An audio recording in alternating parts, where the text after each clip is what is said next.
আমরা দেখাই আপনাদের সমস্যা, মানুষের সমস্যা দেখাই প্রশাসনের নজরে আনার জন্য এবং তার জন্য সমাধানও হয়। এটা আমাদের কর্তব্য, দায়িত্ব আপনাদের সমস্যা তুলে ধরা। যেমন হাওড়ায় আজকে সকালেই দেখিয়েছিলাম 27 নম্বর ওয়ার্ডে গরম পড়েনি এখনো সেইভাবে, তার আগেই জলের সমস্যা, ঘোলা জল বেরোচ্ছে। সকালবেলা দেখিয়েছিলাম খেতে পারছেন না ওই জল সাধারণ মানুষ। আর সেই সময় মুখ্য প্রশাসক তিনি কি বলেছিলেন দেখুন। স্থানীয়ভাবে আমরা কমপ্লেন পেয়েছি সেখান থেকে যে জলের কোয়ালিটি নিয়ে। এখানে আমাদের অনেক সময় বিভিন্ন জায়গাতে জলের লাইনের খুব প্যারালাল ড্রেন পাইপস বা এটসেট্রা যায়।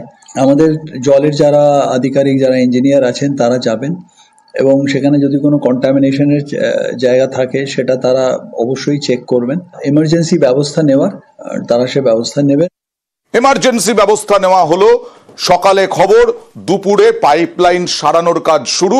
এবার একেবারে পরিষ্কার জল পাবেন। সরাসরি চলে যাব প্রতিনিধি দেবাশিসের কাছে। দেবাশিস, কোনো ক্ষেত্রে মনে হচ্ছে যেন যে মুখ্য প্রশাসকের কাছে খবর দেওয়ার কেউ নেই, কাজ করে দেওয়ার কেউ নেই। মুখ্য প্রশাসক যখন নজরে পড়বে তারপরে কাজ হবে। একেবারে এই বিষয়টা কিন্তু বারবার একই ক্ষেত্রে হচ্ছে। তার কারণ কয়েকদিন আগে আমরা খবর দেখেছিলাম 49 নম্বর ওয়ার্ড, সেখানে জলবাহিত রোগে আক্রান্ত হচ্ছে বহু মানুষ, জন্ডিসে আক্রান্ত হচ্ছেন, কিন্তু সেখানে হাওড়া পুরসভার যে স্বাস্থ্যকর্মীরা তারা পুরসভাকে জানায়নি। এরপরে যখন আমরা খবর করি তারপর নড়ে চড়ে বসলো। এক্ষেত্রেও ঠিক একই রকম দীর্ঘদিন ধরে সমস্যা। সেইখানকার মানুষজন তারা 3 তারিখে হাওড়া পুরসভায় একটি দপ্তরে চিঠি জমা করেছিল। সেই চিঠিটি কিন্তু যখন দপ্তরে যে রিসিভ সেন্টার, সেই সেন্টারে জমা পড়লো, সেটি মুখ্য প্রশাসকের কাছে পৌঁছালোই না। 3 তারিখ থেকে আজকে কার্যত 11 তারিখ 12 তারিখ পেরিয়ে গেল। অবশেষে যখন আমরা খবর করলাম তারপরে এই পুরো বিষয়টি জানতে পারলেন হাওড়া পুরসভার মুখ্য প্রশাসক। আর স্থানীয় কাউন্সিলর তার দাবি তিনি বোর্ডে আর নেই, তাই তার কিছু করার নেই। সেক্ষেত্রে যে পুরসভাকে খবর দেওয়া, সেই দায়িত্বটুকু তিনি পালন করলেন না। নিউজ 18 বাংলা খবরের শেষে অবশেষে দুপুরে তড়িঘড়ি কাজ শুরু হলো, যেখানে পাইপলাইনের কাজ মূলত। যেটা আমরাও চাই সাধারণ মানুষের সমস্যার সমাধান হোক। হাওড়ার ছবি দেখাচ্ছি, হাওড়ায় খবরের জেরে মেরামতির কাজ শুরু। আর এবার বারুইপুরে দেখাবো, বারুইপুরে স্কুলে মেরামতি হলো খবরের জেরেই এবং কল থেকে জল পড়ছে, পড়ুয়ারা খেতে পারছে ওই জল। বারুইপুরের ছবি দেখছেন। দক্ষিণ 24 পরগনার বারুইপুরে নলকূপ সারাই হলো। নিউজ 18 বাংলায় টিউবওয়েল থেকে জল এখন নিউজ 18 বাংলা খবর করার পর মেরামতির উদ্যোগ, ব্লক প্রশাসনের তৎপরতায় নলকূপ সারাই এবং যা হয় পড়ুয়া শিক্ষকরা তারা খুশি এবং আরো একটি নলকূপ বসানো হবে। পড়ুয়ারা কি বলছেন দেখুন। অনেক খুশি। আগে কি অসুবিধা হতো? আগে পানির অসুবিধা হতো, খুব কলের অসুবিধা হতো, পুকুরে যেত, থালা ফালা ভরে যেত, তাই এখন কল করে দিয়েছে, তাই আমরা খুব খুশি। এখন পুকুরে হাত পা ধুতাম, পুকুরে সব পড়ে যেত, সব স্লিপকে, এখন কলটা হয়ে আমরা খুব খুশি।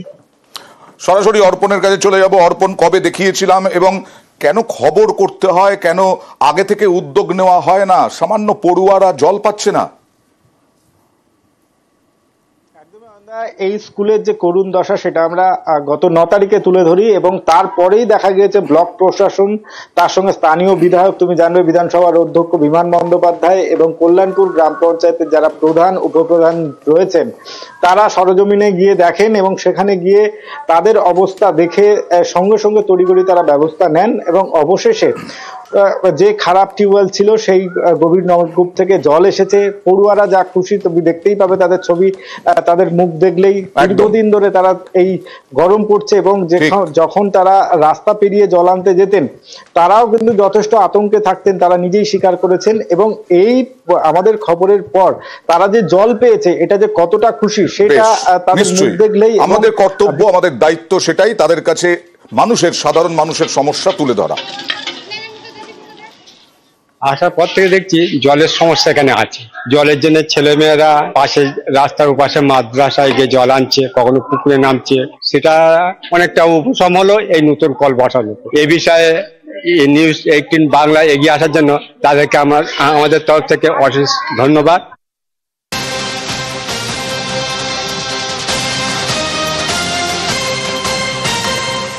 আমরাই দেখিয়েছিলাম এসসি এসটি সার্টিফিকেট জাল করে মেডিকেল কলেজে পড়ুয়ারা পড়ছে গোটা রাজ্যে বেশ কয়েকজন, কনস্টেবল পদে চাকরি করছে, আর এবার এসটি সার্টিফিকেটে কড়া রাজ্য। কাস্ট সার্টিফিকেট ইস্যু নিয়ে নয়া নিয়ম, কথা বলবো প্রতিনিধি বিশ্বজিতের সঙ্গে। কি নিয়ম? দেখো, প্রথমতই এই কড়া পদক্ষেপ একটাই কারণে, যাতে ভুয়ো সার্টিফিকেট, কাস্ট সার্টিফিকেট যাতে আর নতুন করে না ইস্যু হয়। আর এই নতুন সার্টিফিকেট দেওয়ার ক্ষেত্রেই কড়া পদক্ষেপ রাজ্য সরকারের।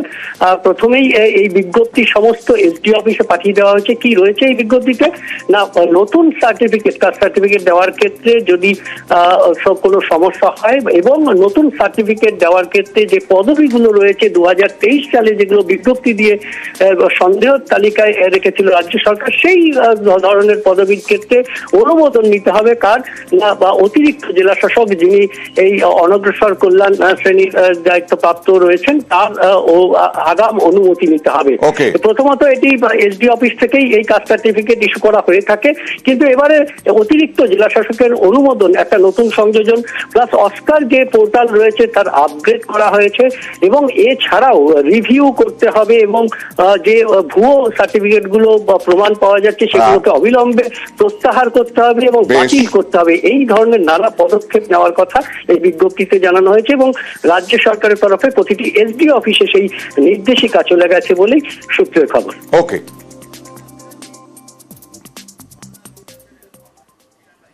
আর একটা ভালো খবর নিয়ে আসবো।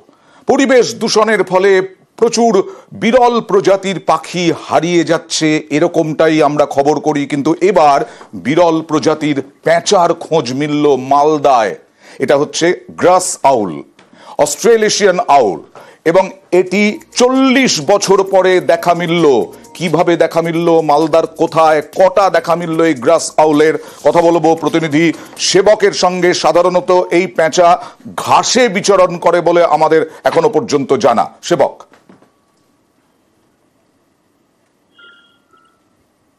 একদমই, দেখো, বন দপ্তর থেকে গত 4 মাস ধরে মালদহে ফুলাহার নদী এবং গঙ্গা নদীর অববাহিকা এলাকাতে দুটি সংস্থার সাহায্য নিয়ে পাখি বিশেষজ্ঞদের একটি দল, তাদেরকে দিয়ে পাখি শুমারি, পাখি পর্যবেক্ষণ এইসব কাজ চলছিল। আর এখানেই উল্লেখযোগ্যভাবে যে বিষয়টি নজরে এসছে, যে মালদহে গঙ্গার অববাহিকা এলাকায় ঘাস জমিতে সেখানে অস্ট্রেলেশিয়ান গ্রাস আউল তার উপস্থিতি। একটি নয়, 3টি ছবি কিন্তু ইতিমধ্যে ক্যামেরাবন্দী হয়েছে। রাজ্যে এই ধরনের প্রজাতির একটা বিলুপ্তপ্রায় বা বিশেষ পক্ষী প্রজাতি তার ক্যামেরাবন্দী হওয়ার ঘটনায় কিন্তু উচ্ছ্বসিত বন দপ্তর, কারণ 45 বছর পরে রাজ্যের কোথাও এই পাখির দেখা মিলল। 1980 সালে শান্তিনিকেতনে পাওয়া গিয়েছিল শেষবার, এমনটা কিন্তু বন দপ্তর জানিয়েছে। আর তাই বন দপ্তরের অভ্যন্তরে যেমন এটা নিয়ে যথেষ্ট হইচই উন্মাদনা, তার পাশাপাশি এর অনুকূল পরিবেশ রেখে যাতে এদেরকে আরো বিচরণ ক্ষেত্র তৈরি করা যায়, তারও একটা কিন্তু উদ্যোগ শুরু হচ্ছে। বেশ,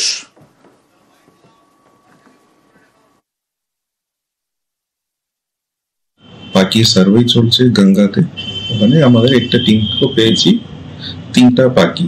এটার জন্য আমরা ভেবেছি একটা প্রপোজাল তৈরি করবো, ডিস্ট্রিক্ট অ্যাডমিনিস্ট্রেশনের সঙ্গে কথা বলবো, ওরা কিভাবে কি করতে পারে ওই জায়গাতে, ওই এলাকাতে। ওইরকম আমরা এগাবো। গাইড বুক আছে, আর বিভিন্ন বার্ড এক্সপার্টরা আছে আমার সঙ্গে, ওরা এটা আইডেন্টিফাই করে। 4 মাস ধরেই আমরা এই গণনাটা করি। শেষ গণনাতে আমরা এই আউলটা পাই, আর ছবিও তোলা হয়, এবং এটা বিভিন্ন জায়গা থেকে বিভিন্ন এক্সপার্টের মধ্যে দিয়ে আমরা এটাকে কনফার্ম করি যে এটাই সেই অস্ট্রেলেশিয়ান গ্রাস আউল। এত বছর ধরে আমরা গঙ্গায় সার্ভে করছি, একে পাইনি, এই বছর আমরা পেলাম। এই প্যাঁচার বিশেষত্ব হচ্ছে এই প্যাঁচা বিশেষ করে ঘাস জমিতে থাকে।